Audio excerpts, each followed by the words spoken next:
बोल बाके बिहारी नंदलाल मेरो,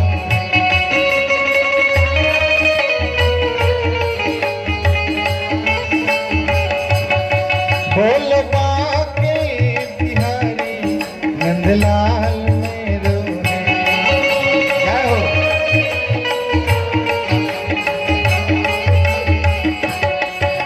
गोविंद मेरो है, गोपाल मेरो है, गोविंद मेरो है, गोपाल मेरो।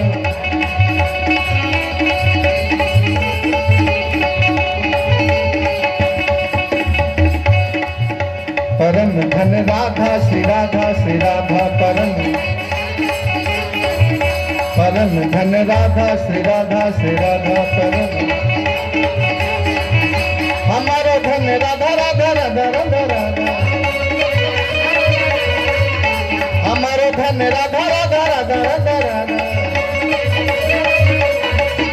परम धन राधा श्री राधा श्री राधा,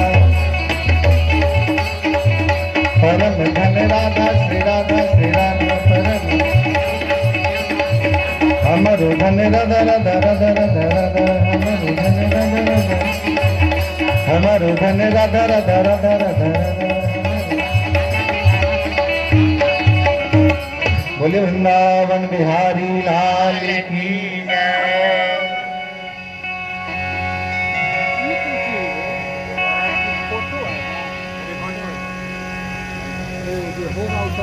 परम मंगलमय, परम कारुणिक,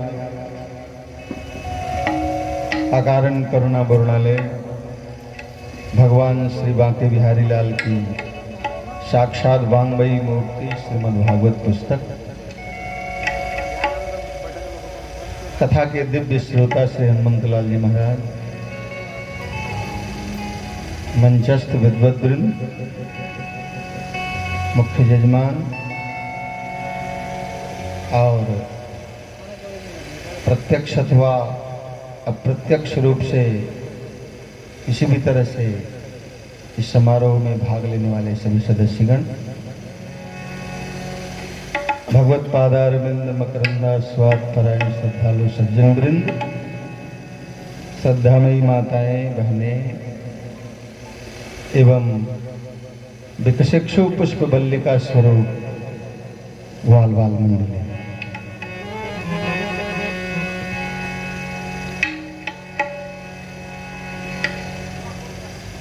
भागवत जी में एक श्लोक है,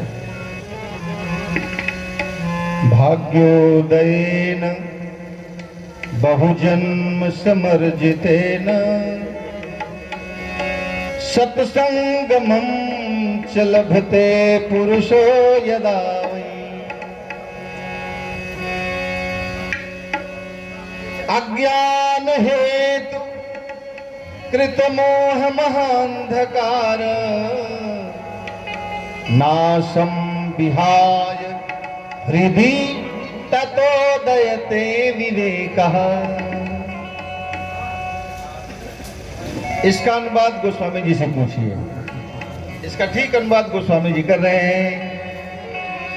प्रथम भगति तन कर संगा, प्रथम भगति तन कर संगा, दूसरी रति मम कथा प्रसंगा। प्रथम भगति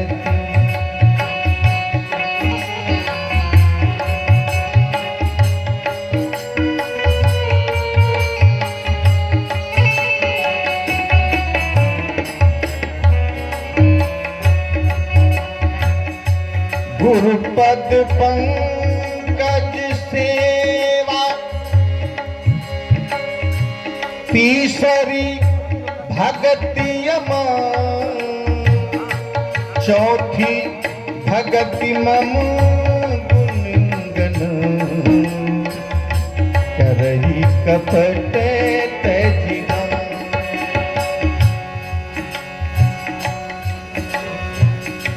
मंत्र जाप ध्यान देंगे यहाँ। मंत्र जाप मम दृढ़ विश्वासा, मंत्र जाप मम दृढ़ विश्वासा, पंचम भजन स्वेद प्रकाशा, प्रथम भगति संतन कर संगा, दूसरी रति मम कथा प्रसंगा, प्रथम भगति।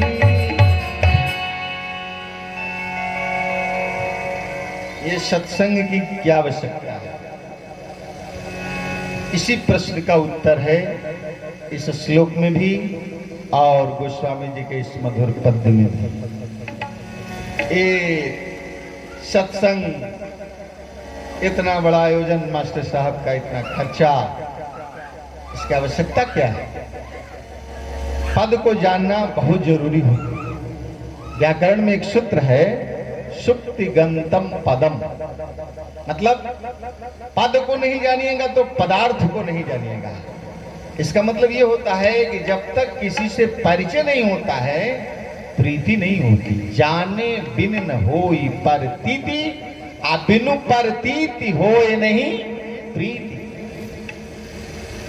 इसके लिए पद को माने जहां हम बैठे हैं, किसके लिए बैठे हैं, क्यों बैठे हैं, इसकी विधिवत जानकारी होनी चाहिए। यहां हम बैठे हैं सत्संग में। सत्संग की आवश्यकता क्या है? हम लोग स्कूल में पढ़े, पहले तो प्रारंभिक विद्यालय में पढ़े,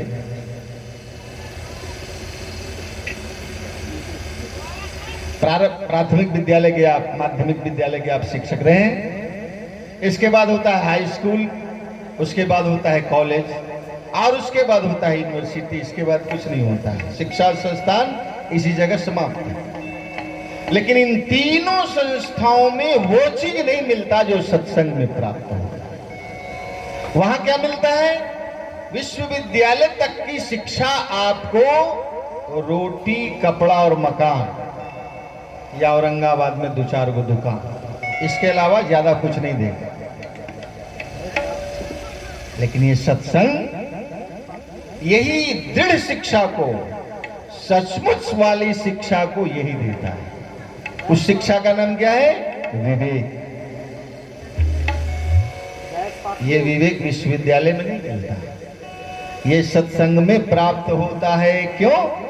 क्योंकि भक्ति ज्ञान विराग आपतो विवेको वर्धते महान। भागवत का एक काम है, भक्ति ज्ञान और वैराग्य को बढ़ा करके विवेक को बढ़ाता है। देखिए, भक्ति तो बहुत हो रही है, भक्तों की तो भीड़ लगी है, और इस भीड़ में बेचारी भक्ति ज्ञान वैराग्य से रहित हो गई। मतलब इसका भक्ति हो तो ज्ञान पूर्ण हो, भक्ति हो तो वैराग्य पूर्ण हो। एक छोटा सा उदाहरण रामायण से देख करके मूल बात की तरफ आपको ले चलूंगा। भक्ति हो तो कैसी है? हम लोगों की भक्ति क्या है? यहां से बाबा धाम तक चले जाते हैं और फरक्का में बैठते हैं और रिजर्वेशन की जो बोगियां होती है सबको खाली करवा देते हैं, सबको उठा देते हैं, उस पर हम बैठे और विदाउट टिकट जाते हैं। और नाम है क्या मेरा? बोल बम। बोल बम। बड़े बड़े पोशाक लिए हुए हैं, बड़े तरह के निष्ठा से जाते हैं, लेकिन वहाँ जो निरी है, रोगी है, क्या है, हम देखे हैं। इसलिए हम लोग भी कभी भागवत में भागलपुर जा रहे थे, चुनारी टोला में अपनी कथा चलती है भागवत में, भागवत की, वहीं जा रहे थे। उसी क्रम में देखे फरक्का में भी हमारा रिजर्वेशन था, हम भी भुक्तभोगी हैं उसके। हमारे बहुत सारे लोग थे, सबको उठा दिया गया, आई बोल बम वाले आए और सब अपने बैठ गए, हम लोग खड़े रह गए। बोली वृंदावन बिहारी। ये भी एक भक्ति है, इसमें ज्ञान का भाव है और वैराग्य का तो बिल्कुल अभाव। एक भक्ति है, सासू जी माला जप रही हैं, 1000 माला जपने का उनका नियम है, और उनकी जेठानी अपने सहेलियों के साथ आड़े पर दूध रख करके गप कर रही है। तो गप इन लोगों का थोड़ा लंबा चौड़ा चलता है। अब वो गप में मशगूल हो गई, और उधर आड़े वाला दूध गिर रहा है, इधर माला सासू जी जप रही है, देख रही है दूध गिर रहा है, लेकिन बोल नहीं रहे हैं, लेकिन मन ही मन चल रहे हैं, उठूंगी तो बताऊं सब दूध गिरा दिया। ये मन ही मन बोल रहे हैं अभी, क्योंकि माला जप रहे हैं इसलिए बोल नहीं रहे, लेकिन देख करके वो जेठानी पर यूं ही जल रहे हैं, लेकिन माला पूरा नहीं हो रहा है, इसलिए माला भी जप रहे हैं। ये वैराग्य से रहित भक्ति है। भक्ति कैसी होनी चाहिए? पूजा किन्ह अधिक अनुरागा। यहां अनुराग है और हम लोगों के पास राग है। हे हनुमान जी, हमको बिना पढ़े पास कर दीजिए, 10 किलो लड्डू चढ़ाएंगे। हे हनुमान जी, हमारी गैया बाछी भी आएगी तो आपको 5 किलो लड्डू चढ़ाएंगे। अब बाछा भी आएगा तो दर्शन करने नहीं जाएगा। ये राग पूर्ण है। लेकिन सीता जी की पूजा, पूजा किन्ह अधिक अनुरागा। मांग क्या है? निज अनुरूप सुभग बर मांगा। ये अनुराग पूर्ण पूजा, भक्ति और वैराग्य से पूर्ण पूजा का फल क्या मिला? मन जाहि राजो मिलहि सहज सुंदर सावर। मन जाहि राजो मिलहि सहज सुंदर सावर। करुणा निधान सुजान शील स्नेह जानत रावरो। यही भांति गौरी आशीष सुनि सिए सहित हिए हर सिए। तुलसी भवानी पूजी पुनि पुनि मुदित मन मंदिर चली। अज मुदित मन मंदिर चली। हाँ मुदित मन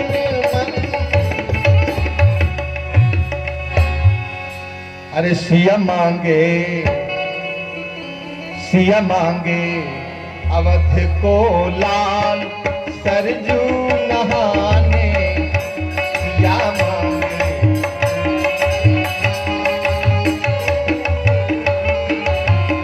सिया मांगे अवध को लाल सरजू नहाने को।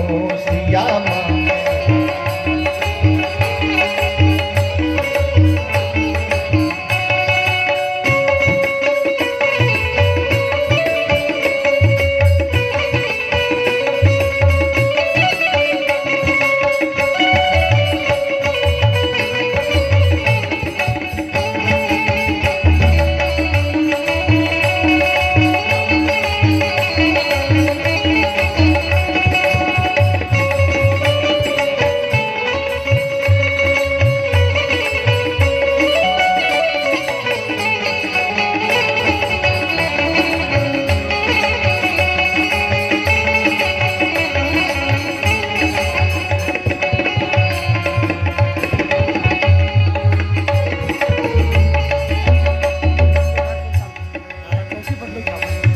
दशरथ ऐसन, ये दशरथ जी बैठे हैं।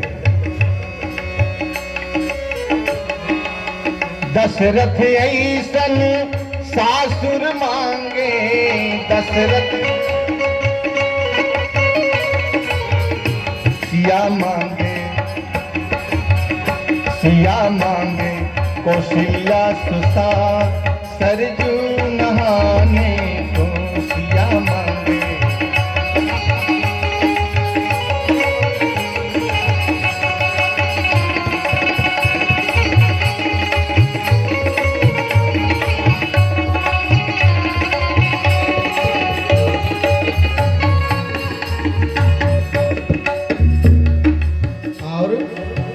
लक्ष्मण ऐसन देवरा मांगे लक्ष्मण ऐसन देवरा मांगे लक्ष्मण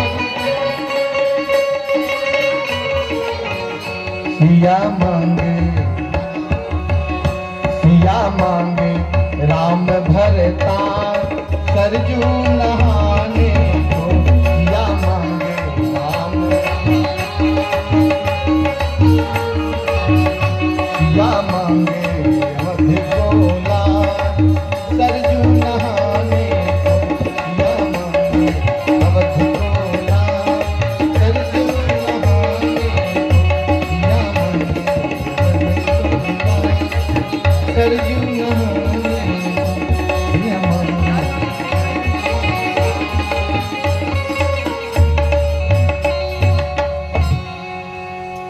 पूजा किन्ह अधिक अनुरागा, अनुराग पूर्ण पूजा का फल प्रत्यक्ष देखिए। खसी माल मूर्ति मुस्कानी, वो पत्थर वाली मूर्ति मुस्कुराने लगी। यह है भक्त ज्ञान विराग, आप तो विवेको वर्धते महान। उसी को गोस्वामी जी कह रहे हैं, पूजा किन्ह अधिक अनुरागा।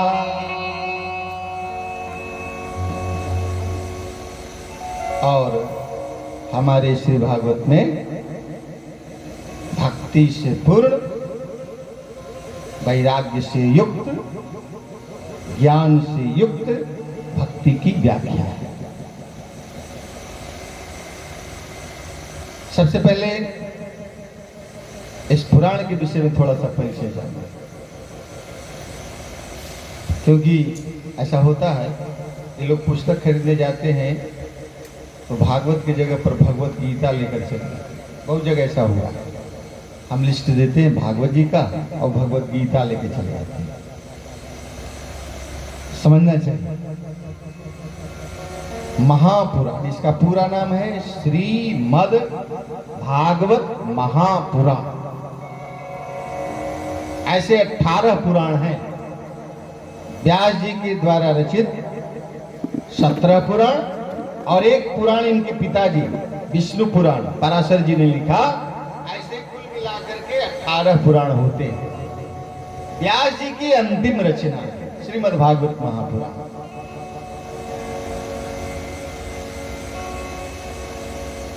श्लोक की संख्या में देखेंगे, संख्या की दृष्टि से देखेंगे यदि इस भागवत को, ये सबसे छोटा है, सबसे छोटा।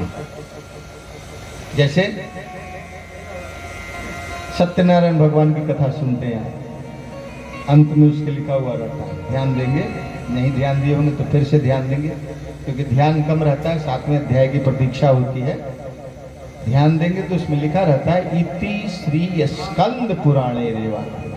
एक स्कंद पुराण है, उसमें 81,000 श्लोक है। भागवत जी में मात्र 18,000 श्लोक है। पद्म पुराण में 55,000 श्लोक हैं। कहने का अभिप्राय है कि इससे जितने भी पुराण हैं सब संख्या में ज्यादा है। श्रीमद् भागवत के 12वें स्कंद के 12वें अध्याय में सारे पुराणों की संख्या है और सारे पुराणों में कितने श्लोक हैं सब चर्चा है। तो सबसे छोटा श्रीमद् भागवत महापुराण, लेकिन विशेषता विशेषण सबसे बढ़ता। श्रीमद् स्कंद महापुराण नहीं, श्रीमद् पद्म महापुराण नहीं, सीधे श्री पद्म पुराण, श्री भी नहीं, पद्म पुराण, विष्णु श्री विष्णु पुराण एक है, नारद पुराण, ब्रह्मवैवर्त पुराण, स्कंद पुराण, सीधे स्कंद पुराण, कोई महापुराण नहीं।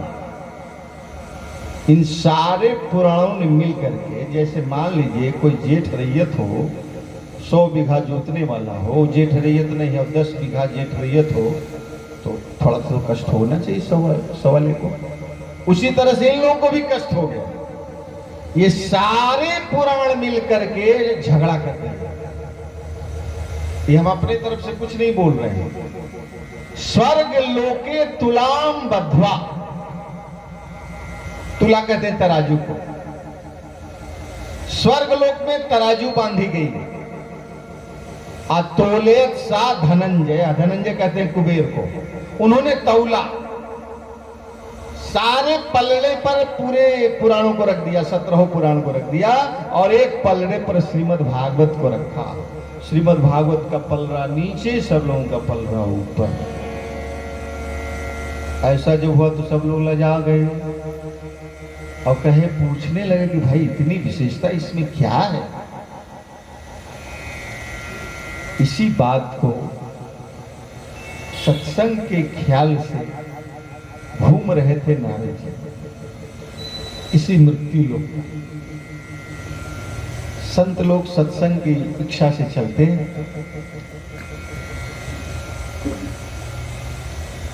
घूमते घूमते, सब जगह घूमते घूमते, पुष्करम च प्रयागम च काशीम गोदावरीम तथा हरिक्षेत्रम कुरुक्षेत्रम रामेश्वरम सेतु बंधनम, पूरे जगहों को घूमा और मुंह लटकाए बैठे थे। उसी में मानस पुत्र कहे जाते हैं। आगे के प्रसंगों में इनका विशेष विस्तार से इनका परिचय देंगे। सनक, सनंदन, सनातन, सनत कुमार, ये 4 भाई हैं। ये मानस पुत्र कहे जाते हैं। ये भी सत्संग की इच्छा से घूम रहे थे। बद्रिकाश्रम में मुंह लटकाए नारद जी से भेंट हो गई। पूछा इन लोगों ने, भाई आप मुंह क्यों लटकाए हो? कहा, महाराज क्या बताएं? पुष्करम च प्रयागम च, पुष्कर में घूमा। पुष्कर को जानते हैं क्या कहते हैं? तीर्थों का गुरु। अब प्रयाग को तीर्थों का राजा, तीर्थ राज प्रयाग। अब पुष्कर है गुरु, माने राजगद्दी है प्रयाग, अब व्यास गद्दी है पुष्कर। राजगद्दी और व्यास गद्दी में अनुन्याश्रय संबंध है। दशरथ जी ऐसा कोई काम नहीं करते बिना वशिष्ठ के परामर्श के। व्यास गादी से पूछ करके ही राजगद्दी का संचालन होता है, वो राष्ट्र समृद्ध होता है। और जहां व्यास गद्दी खतरे में हो, वो राष्ट्र के विषय में तो सोचना ही बेकार। मैंने ढूंढा प्रयाग में, पुष्कर में, काशी में, सब जगह घूमा। नारद जी ने कहा सनकादिकों से, महाराज कहीं भी मुझे शांति नहीं मिली। क्यों? तीर्थ सारस ततो गता, वहां का जो तीर्थ का जो सार है वो समाप्त है। फिर मैंने संतों के पास गया, वहां क्या देखा? पाखंड निर्दासनता। स्वरूप में संत का वास नहीं होता। लंबी दाढ़ी हो, पूरे गले में माला हो, दिव्य ललाट हो, उसको संत नहीं कहते हैं। विचार में जहां संतत्व हो उसको संत कहते हैं। नहीं तो बड़े स्वरूप वाले तो जेल में भी दिखाई देंगे आपको, बड़े बड़े संत। बोले वृंदावन।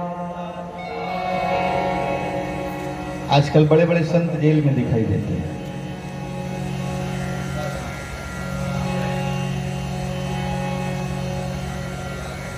पाखंड निर्दासनता, नारद जी कह रहे हैं।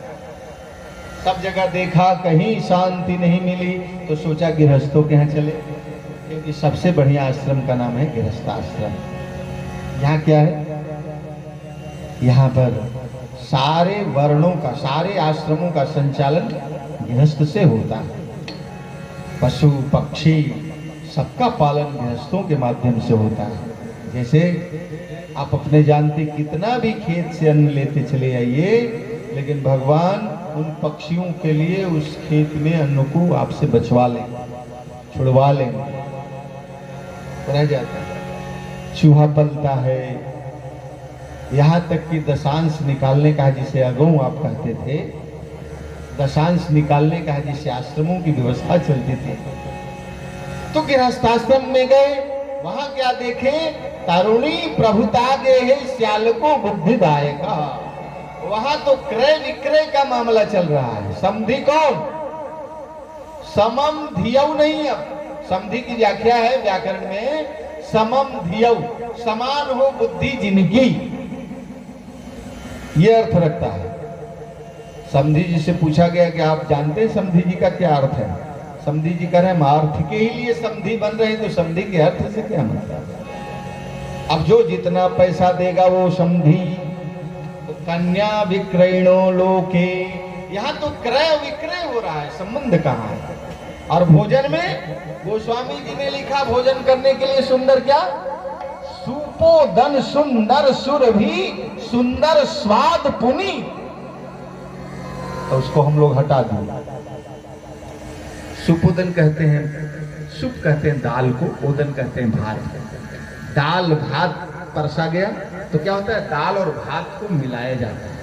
शादी ब्याह के मौके पर दाल भात की सब पहले हम लोगों के यहाँ रिवाज था, क्योंकि उसको मिलाया जाता है और मिला के पाया जाता है। तो मिलाने से क्या? मिले दाल तो दिल खिले, भोजन से शुभ चित्त। आजकल पूड़ी कचौड़ी में तोड़ा तोड़ी हो, इसीलिए तो साल 2 साल के बाद तलाक। हम लोग एक सिस्टम ही अलग बना लिया, उसका नाम है बफेलो। बोले वृंदावन। जानवर जैसे खाता वैसे खाने का परिक्रमा चल गया। ये परिपाटी चल गई, पता नहीं कहां से ले आए। कायदे से पांगत लगता था। सुपोदन सुंदर सुर भी सुंदर स्वाद पुनि। और तब कहा जाता था लक्ष्मी नारायण हो, तो लोग भोजन पाते थे।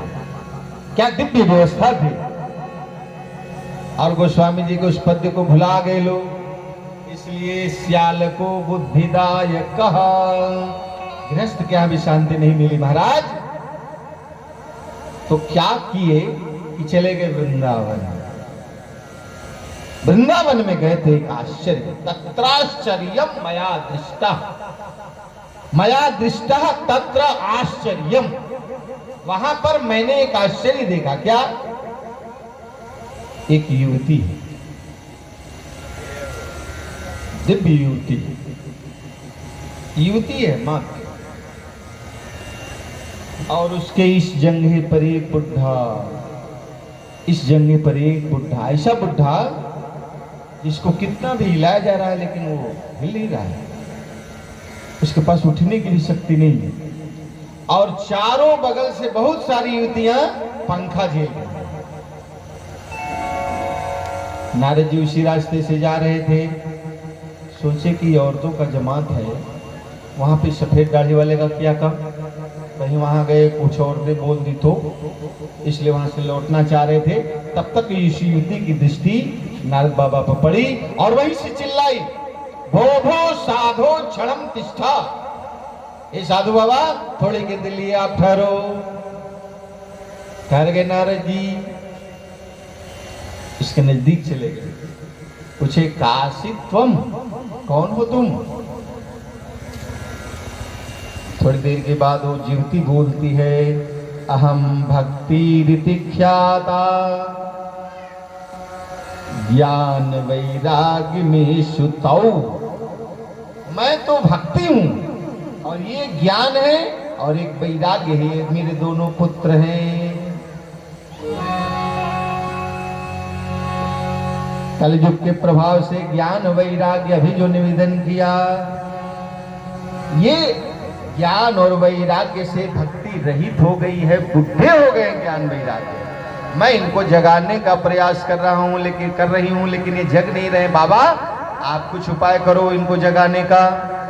नारद जी कहते हैं मैं प्रतिज्ञा करता हूं कि इन दोनों को जगाऊंगा।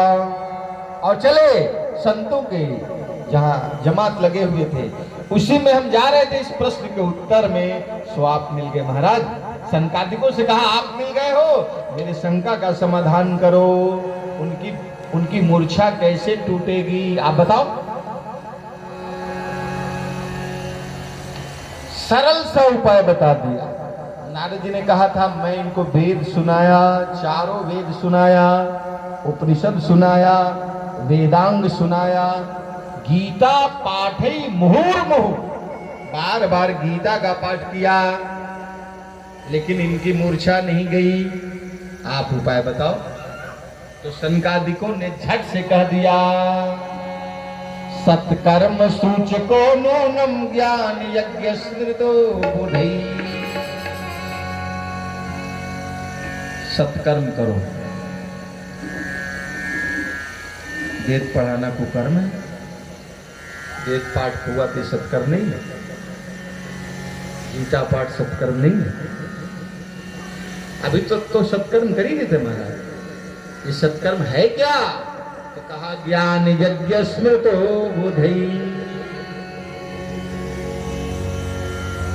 श्रीमद् भागवती वार्ता, श्रीमद् भागवती का सप्ताह क्रम से जो श्रवण होता है इसी का नाम सत्कर्म है। सत्कर्म सूचको नूनम ज्ञान यज्ञ स्मृतो बुधई। भागवत जी का ऐलान है, इस ज्ञान यज्ञ से बड़ा कोई यज्ञ नहीं होता। इसको ज्ञान यज्ञ कहते हैं। एक यज्ञ होता है, एक महायज्ञ होता है, और एक होता है जागा। जैसे आजकल रैली नहीं रैला होता है ना, उसी तरह से यज्ञ नहीं जागा होता है। तो यज्ञ में तो आहुति दी जाती है तेल, घी, चावल, जौ, गुड़ इत्यादि का। लेकिन जागा में आहुति देते रुधिर अरु भैंसा, ये भी एक यज्ञ, जागा। इसका परिणाम रहा न को कुल रोवन हारा, राम विमुख असहाल तुम्हारा। ये जागा का फल है। आज यज्ञ का फल क्या है? प्रगटे चरु कर लीने। साक्षात अग्निदेव चरु हविष्य लेकर के उत्पन्न हो जाते हैं, जिससे परमात्मा को इस मृत्यु लोक पर अवतार लेना पड़ता है, जन्म लेना पड़ता है। यह है यज्ञ का फल। इसलिए सत्कर्म सूचको नूनम ज्ञान यज्ञ स्मृतो बुधई। ज्ञान यज्ञ का आयोजन करो, सप्ताह श्रवण का आयोजन करो। भक्ति के जो दो बेटे हैं, ज्ञान वैराग्य की मूर्छा उसी से टूटेगी। नारद जी ने कहा बाबा इस बात में कोई दम नहीं है। क्यों? क्योंकि आपने पहले कहा था कि वेद से ही भागवत का प्रादुर्भाव है। निगम कल्प तरोर गलितम फलम। भागवत जी का परिचय है। निगम कहते हैं वेद को, वेद से निकला हुआ ये फल है। तो मैंने तो वेद सुना दिया, अब फिर भी इनकी मूर्छा नहीं टूटी।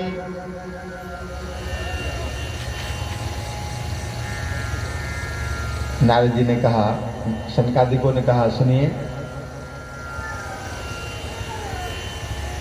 जिस वृक्ष के फल रसीले हों वो वृक्ष के डांड भी रसीले होंगे? नहीं। मान लीजिए इस पेड़ का आम बहुत बढ़िया मीठा है, तो उसके टहनी को भी चबाने लगे, क्योंकि भी इसी पेड़ से आम निकला था, तो टहनी भी मीठे होंगे? ऐसा नहीं होगा, फल मीठा होगा। तो ये फल जो भागवत है ये मीठा है, ये उपयोगी है, उससे निकला है, वेद से निकला है, लेकिन उपयोगी भागवत है, वेद नहीं। इसलिए यहां सप्ताह क्रम से इनका श्रवण कराओ।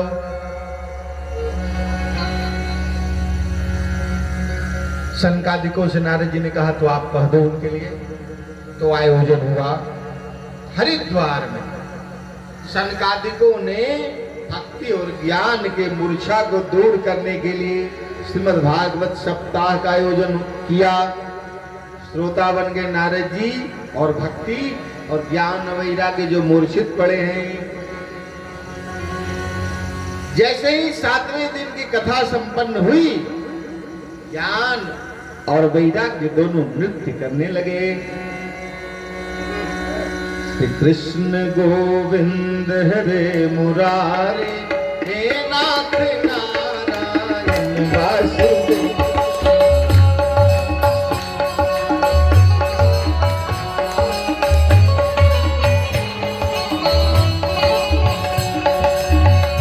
कृष्ण गोविंद हरे मुरारी, हे नाथ नारायण वासुदेव।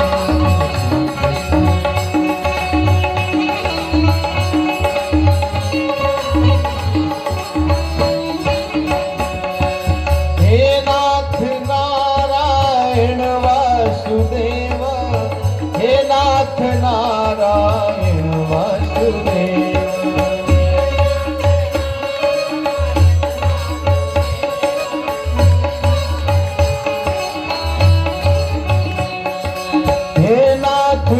नारायण वासुदेव, हे नाथ नारायण वासुदेव।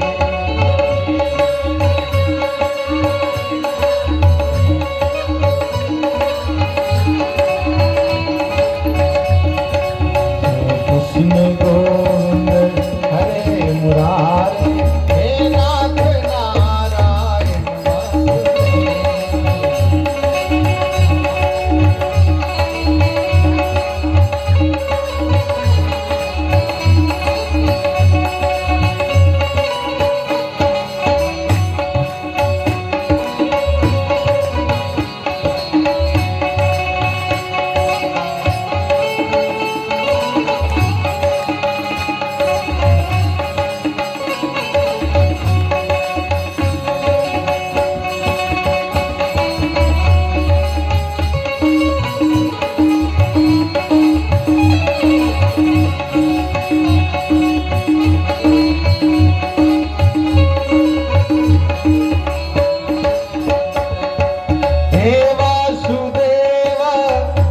श्रीनिवास, हे श्रीनिवास श्री वेंकटेश। हे वासुदेव, हे श्रीनिवास, हे श्रीनिवास श्री वेंकटेश। हे कृष्ण गोविंद हरे मुरारी, हे नाथ नारायण वासुदेव। कृष्ण गोविंद हरे, हे नाथ नारायण वासुदेव। श्री कृष्ण गोविंद हरे मुरारी, हे नाथ नारायण वासुदेव।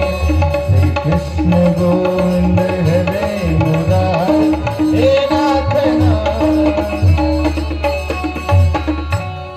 ये ज्ञान वैराग्य नृत्य करते हुए गा रहे हैं, तो भक्ति कैसे कम रहती? वो भी नृत्य करती ही गा रही है। हरि शरणम, हरि शरणम, हरि शरणम, हरि शरणम, हरि। आप लोग भी गाइए, बड़े प्रेम की गाथा है ये। हरि शरणम, हरि शरणम, हरि शरणम, हरि शरणम, हरे।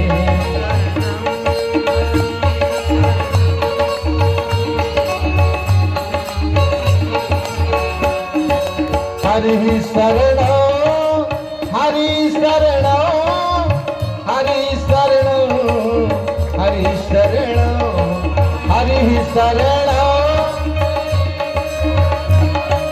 हरि शरणम, हरि शरणम, हरि शरणम, हरि शरणम, हरि शरणम, हरे।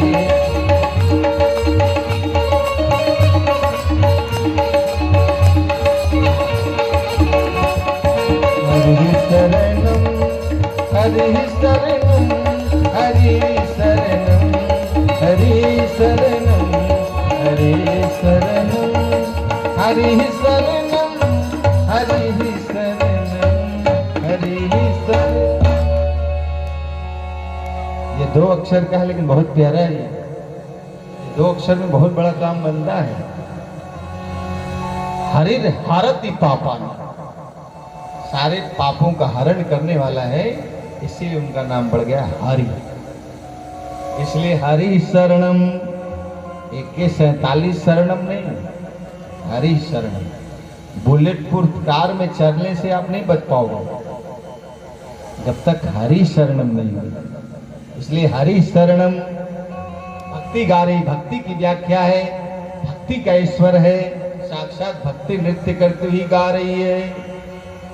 और घोषणा हो गया कि श्रीमद् भागवत के सप्ताह श्रवण से ज्ञान वैराग्य की मूर्छा दूर हो गई। इसलिए भागवत बहुत महान है।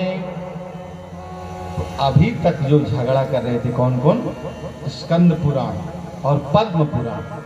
तो इस भागवत के प्रथम 6 अध्याय में स्कंद पुराण महात्म गा रहा है, अंत में पहले है पद्म पुराण और अंत में है स्कंद पुराण।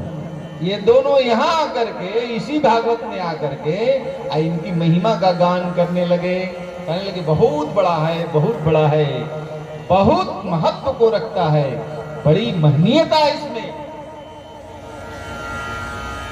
ये कथा कौन सुना रहे हैं? हम तक पहुंचाने वाले हैं श्री सूत जी। इसी तरह की सभा लगी हुई थी। सूत जी मात्र 16 वर्ष के हैं और हजारों वर्ष के, 80,000 वर्ष के हैं शौनकादि ऋषि जो आगे बैठे हैं। ऐसे 80,000 ऋषियां नीचे बैठे, ऋषि लोग नीचे बैठे, बड़े बड़े अमलात्मा हैं, संत हैं, विद्वान हैं, वो नीचे बैठे। और इसी तरह का दिव्य मंच देकर के सूत जी से कहते हैं, सूताख्यायि कथासारम मम कर्ण रसायनम। देखिए, रसायन माने, रसायन का माने क्या होता है? रसायन हिंदी है। आप लोग केवल अंग्रेजी जानते हैं, हिंदी बिल्कुल नहीं, ऐसी बात नहीं होनी चाहिए। लिक्विड जानते हैं लेकिन रसायन नहीं जानते। लिक्विड जो है वही रसायन। दवा में लिक्विड होता है ना, जो रसयुक्त हो उसको लिक्विड कहते हैं, वही रसयुक्त है, इसलिए रसायन है। तो अच्छा ये बताइए, दवा को कैसे, कान से पीना चाहिए कि मुख से पीना चाहिए? आपसे सवाल है मेरा।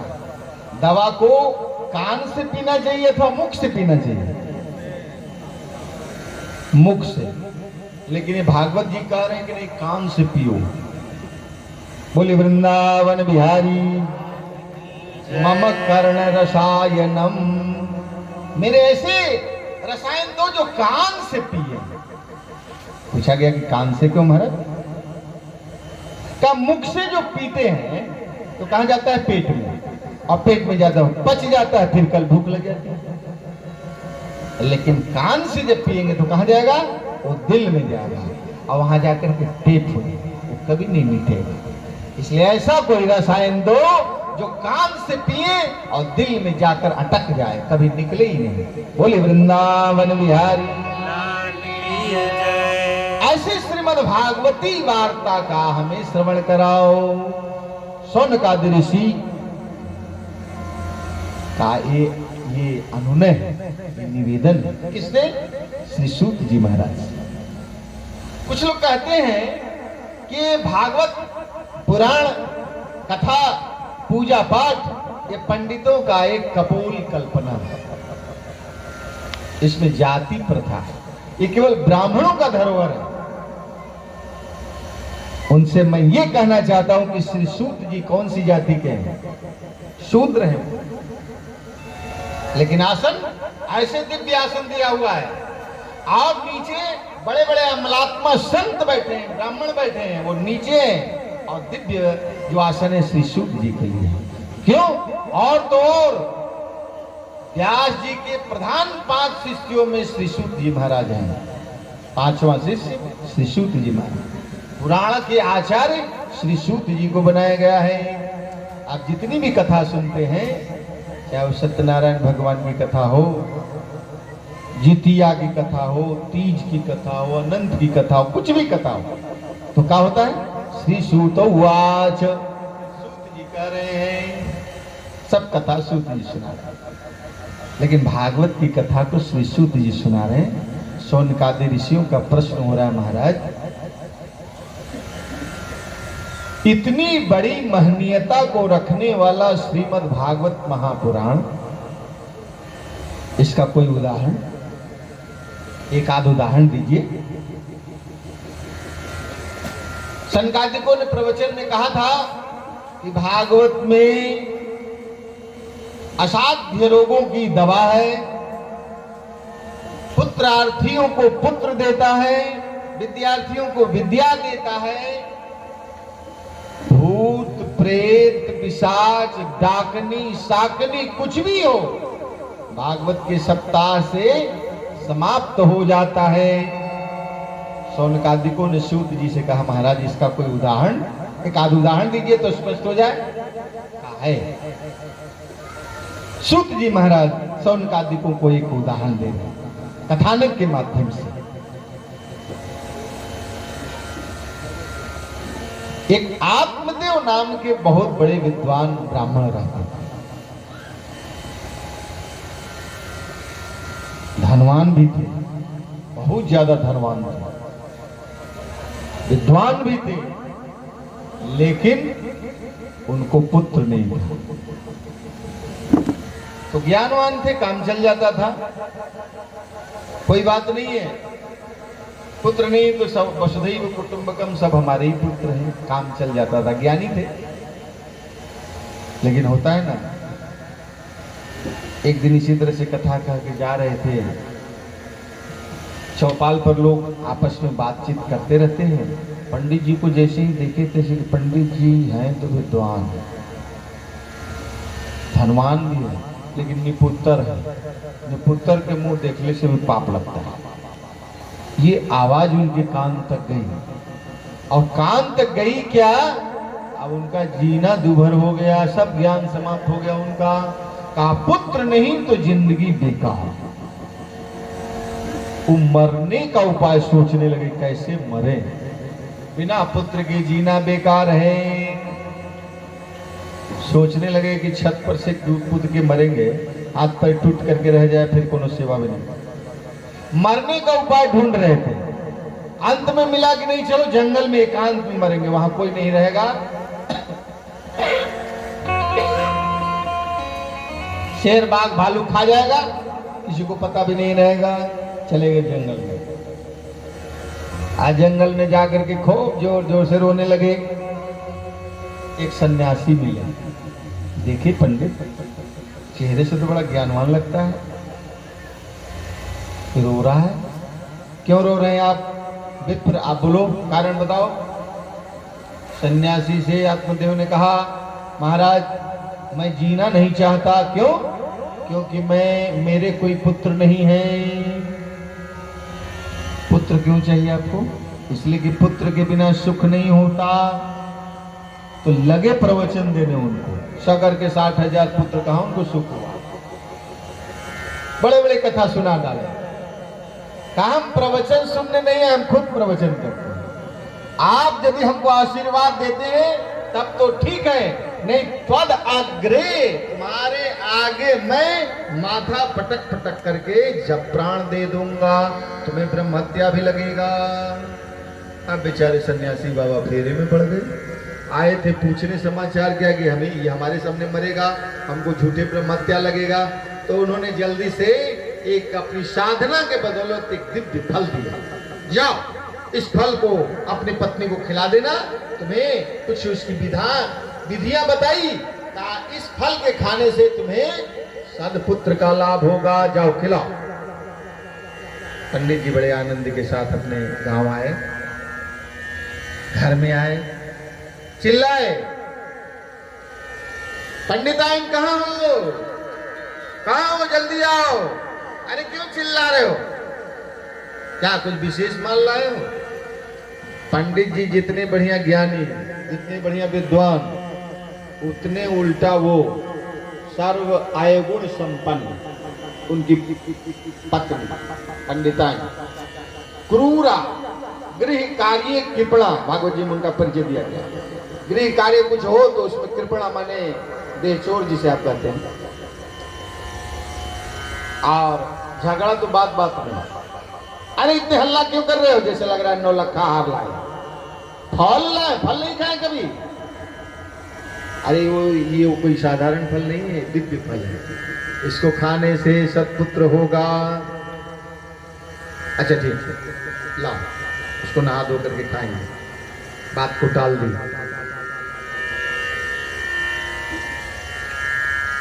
शुभ चिंतक तो सहेलियां थी, कहे देखो ये सन्यासी का दिव्य फल है, इसे खाओगे तो सत्पुत्र होगा। ये धुंधली इनका नाम है, पंडिताइन की पत्नी का नाम है धुंधली। धुंधली एवं कुतर्क योगेन।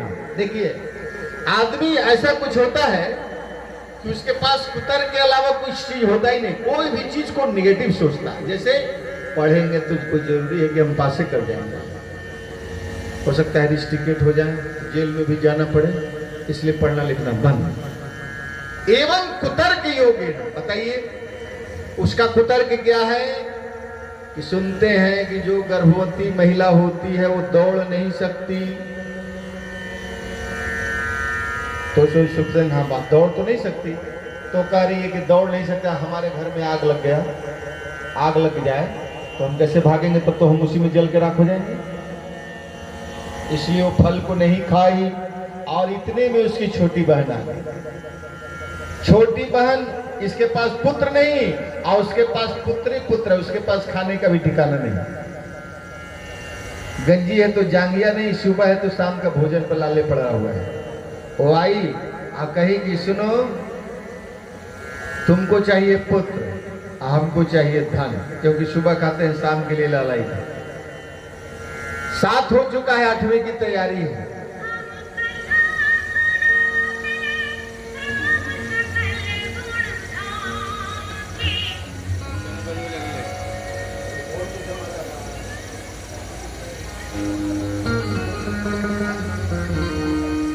ऐसा तो ये फल को क्या करें। अब पंडित जी की गैया भी तो, पंडित जी की गैया भी जो 2-3 साल से कोई बच्चा नहीं दी, देखें फल में कितना ताकत है, जाओ गैया को खिला दो। और मेरा ये जो बच्चा है, बच्चा होने वाला है, इसको मैं तुमको दे दूंगी, तुम मुझे धन दे देना। अब पंडित जी से कह देना हमको बच्चा होने वाला है, हमसे काम नहीं होगा, नौकरानी रख लो। और ऐसे ही प्लान बना करके धुंधली पंडित जी को सांत्वना दे दी। समय पा करके पंडिताइन के बहन को बच्चा हुआ, रातों रात बच्चा यहाँ आया। धुंधली कहे कि मुझे बच्चा हुआ, लड़का हुआ। पंडित जी बड़े आनंदित हुए, बड़े आनंदित हुए, गांव भर में मिठाई बंटवाई। और कुछ ही दिन, 3 महीना हुआ था कि गोरखिया वहां से आवाज दिया, पंडित जी गैया को भी बच्चा हुआ। सर्वांग सुंदरम दिव्यम। गाय का जो बच्चा हुआ था उसका परिचय है, धुंधली के बच्चे का कोई परिचय नहीं, लेकिन गाय के बच्चे का परिचय है सर्वांग सुंदरम दिव्यम। सर्वांग सुंदर, दिव्य और मनोहर। कान केवल गाय का। एकाएक पंडित जी के मुख से निकल गया, गोकर्णोयम गोकर्णोयम। ये तो गोकर्ण जी महाराज है, गोकर्ण जी। उसका तो नामकरण हो गया। अब चलो उस बच्चे का नामकरण करेंगे। तो आए पंडित जी का नाम है आत्मदेव, ज्ञानी है, पंडित है, विद्वान है। तो विद्वान लोग नाम रखने में भी सावधानी बरतते हैं, सब लोग को सावधानी बरतनी चाहिए। टिंकू मिंकू सिंकू रिंकू ये कोई नाम नहीं है, नाम रखने की विधि है। नामकरण संस्कार जन्म से 11वें दिन होना चाहिए, 12वें दिन बढ़िया शुभ मुहूर्त में। 13वां दिन भी हो तो चलेगा, 14वां 15वां सब चलेगा, लेकिन शुभ मुहूर्त हो। नामकरण का भी मुहूर्त होता है, उसमें नामकरण करना चाहिए। कैसा नाम? कृदंत हो, कृदंत न हो तद्धितांत हो। 2 अक्षर का हो अथवा 4 अक्षर का, विशेष अर्थ रख रहा हो तो 3 अक्षर का भी चलेगा। जैसे सुरेश, गणेश, महेश, दिनेश, रमेश चलेगा। लेकिन 2 अक्षर का रमु क्रीडायाम धातु से बना है। राम वशिष्ठ जी नामकरण संस्कार कर रहे हैं। विश्व भरण पोषण कर जोई, ताकर नाम भरत अस होई। सबका नामकरण कायदे से कर रहे हैं। तो पंडित जी ज्ञानी थे, मेरा नाम आत्मदेव, इसलिए हमारे पुत्र का नाम रहेगा ब्रह्मदेव। धुंधली जो खड़ी थी, गए ये पुराण पंथी नाम नहीं चलेगा, आप उसका नामकरण कीजिए, इसका नामकरण मैं करूंगी। अपना ज्ञान अपने पास रखो। पंडिताइन का बहुत बोल वाला था, चुप हो गए पंडित जी बेचारे। रखो भाई, तुम ही रखो। मेरा नाम धुंधली तो मेरे बेटे का नाम धुंधकारी विख्याता। देखिए भाई, नाम 2 तरह का होता है। गोकर्ण महाज्ञानी, धुंधकारी महाखला। गोकर्णो महाज्ञानी, धुंधकारी महाखला। खल में कितने अक्षर हैं? 2। लो खाएगा भी और लड़ेगा भी, इसीलिए उसका नाम पड़ गया खल। 2 तरह का नाम होता है। एक क्या होता है? विख्यात। विख्यात हो गया तब भी आपका नाम हो जाएगा, आप फिर भी नाम होगा जब आप कुख्यात हो जाएंगे। एक तो कुख्यात होता है और एक होता है विख्यात। चुनना है कि हमें विख्यात बनना है कि कुख्यात बनना है। धुंधकारी कुख्यात है, गोकर्ण विख्यात है। गोकर्ण महाज्ञानी, धुंधकारी महाखलः। थोड़ा बड़ा हुआ धुंधकारी, स्कूल में गया, अपने तो नहीं पढ़ता था, जो पढ़ रहा था उसका भी सिलेट पेंसिल फोड़ दिया। रास्ते में जब चलने लगा स्कूल से घर तो उसको नली में ढकेल दिया, इसलिए उसको स्कूल से निकाल दिया। चरवाहा विद्यालय में नाम लिखा है। भैंस चरा रहा था, गर्मी का दिन था, पेड़ की छाया में 2 भैंसें विपरीत दिशा में बैठी थी। दोनों का पूंछ एक साथ था, दोनों के पूंछ को बांध दिया। एक भैंस को उठा दिया, दूसरी भैंस की पूंछ टूट गई। भैंस वाला गया पंडित जी के पास, पंडित जी आपका लड़का ऐसा किया। इस तरह से इतने उलाहने आने लगे, इतने उलाहने आने लगे कि पहले तो पुत्र नहीं था तो गए थे मरने के लिए, अब पुत्र के चलते जा रहे हैं मरने के लिए। और जाकर के वहां ज्ञानी आत्मदेव जंगल में अपने प्राणों का उत्सर्ग। यहाँ धुंधकारी अकेला और उसकी धुंधली माँ। तो कहते हैं ना कि बनाने में समय लगता है, बिगाड़ने में ज्यादा समय नहीं लगता। पंडित जी के पास धन था, लेकिन वो धन को मिटने में ज्यादा देर थोड़ा लगती है। ये धुंधकारी जब बड़ा हुआ तो पढ़ा लिखा तो नहीं, लेकिन और कुछ पढ़ लिया, शराबी हुआ, जुआड़ी हुआ, घर का सारा पैसा समाप्त कर दिया। जब दुर्व्यसनी हो जाते हैं, जब पैसे नहीं मिलते हैं, तो मैया के गहना वगैरह जितना भी था सबको बेच डाला। अब उसके पास कुछ रहे तब तो दे। मैया को कहा तुम्हारे पास है जल्दी लाओ, नहीं तो बहुत मार मारूंगा। धुंधकारी ने एक दिन अपनी मैया को बहुत मारा। धुंधकारी के मार से धुंधली घर से भाग करके कुएं में जा करके आत्महत्या कर। अब घर में अकेला हो गया, वेश्यागामी हो गया। 7 वेश्याओं के यहाँ एक बार गया और कहा कि चलो आज बहुत ज्यादा माल लाए हैं राजा के यहाँ से डकैती करके, हीरे जवाहरात मणि माणिक्य। 7 वेश्या उसी के घर में आ गए और देखे हीरे जवाहरात मणि माणिक्य। कहे देखो इसके पास इतना धन, ये तो राजा का धन है, कभी न कभी तो ये पकड़ा जाएगा, और ये पकड़ा जाएगा तो हम भी पकड़े जाएंगे।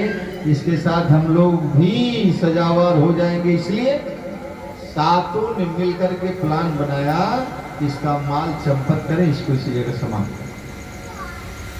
शराब के नशे में खाट पर सोया था, खाट की रस्सी से ही उसके शरीर को जकड़ दिए सातों ने। जाड़े का समय था, चूल्हे में लकड़ी जल रही थी, कुछ बोलना चाहा तो जलती हुई लकड़ी इसके मुंह में डाल दी और ठूस ठूस करके घाटी जिसको देना करते घाटी दे करके इसको मार, और सब माल लेकर के चंपत हो गए। इसी के घर में गाँव इसके मृत शरीर भाग गए।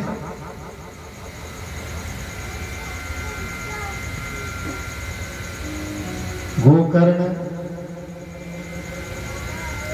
ज्ञान सीखने गया था बहुत दूर, याद आया कि चले थोड़ा गांव देखें गांव में क्या समाचार है। जैसे ही गांव से थोड़ा बाहर में था, एक सरोवर था, तालाब था, वहाँ एक पीपल का वृक्ष, बड़ा बढ़िया रमणीक जगह था। सोचा शाम हो रही थी, संध्या बंदन करके चलेंगे गांव में। सो स्नान किया शाम को, और संध्या बंदन करने के लिए जैसे ही जल को अभिमंत्रित कर रहा था कि सामने से शेर की आवाज आई। देखा कुछ नहीं, आंख खोला तो कुछ नहीं, फिर देखा तो हाथी की आवाज आ रही है गाड़ने की, देखा कुछ नहीं, फिर देखा बादल गरज रहा है, लेकिन बादल है नहीं तो गर्जना कैसी। जो जल अभिमंत्रित कर रहा था उसी जल का छींटा मारा, सामने पड़ा उस जल का हल्का सा छींटा, तो जो सामने था जो गरज रहा था तो मनुष्य रूप में बोलने लगा, भैया मैं और कोई नहीं तुम्हारा भाई धुंधकारी हूं। मैंने जिंदगी में कोई पुण्य किया ही नहीं, केवल पाप ही पाप किया, जिसके फलस्वरूप मैं ब्रह्म पिशाच योनि को प्राप्त हूं। मुझे बहुत कष्ट है, इस कष्ट से उबारो। किसी ने कहा गया श्राद्ध कर दो, एक दो बार गया श्राद्ध नहीं हुआ, कितनी बार गया श्राद्ध हुआ। तो किसी ने कहा वेद पाठ सुनाओ, वेद पाठ, गीता पाठ, उपनिषद का पाठ, सब कुछ हुआ। आकर के पूछा भैया कुछ परिवर्तन हुआ? धुंधकारी ने कहा नहीं, अभी जैसे हूं वैसे बहुत कष्ट है भैया, बचाओ हमें। तो गोकर्ण सूर्य की उपासना करते हैं, सूर्य का मंत्रण किए। यन्मंडलम दीप्तिकरम विशालम रत्नप्रभं तीव्रमनादि रूपम दारिद्र्य दुख भयहारिणिकात्रगण्या पुनातु मां तत्सवितुर्वरेण्यम्।